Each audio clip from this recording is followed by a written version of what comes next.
Welcome.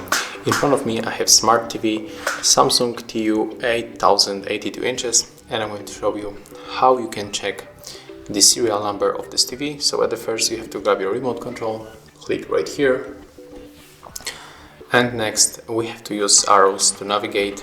We have to enter for the settings.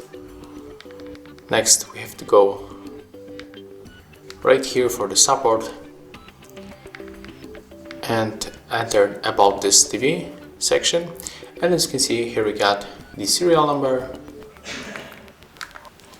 It's right here. Here we get the serial number, and when you go below we can also check a wireless MAC address or just Bluetooth address of our TV. And if you want to go back, you can just click close, click OK, and that's it. Thank you for watching. Leave thumbs ups, comments and subscribe to our channel.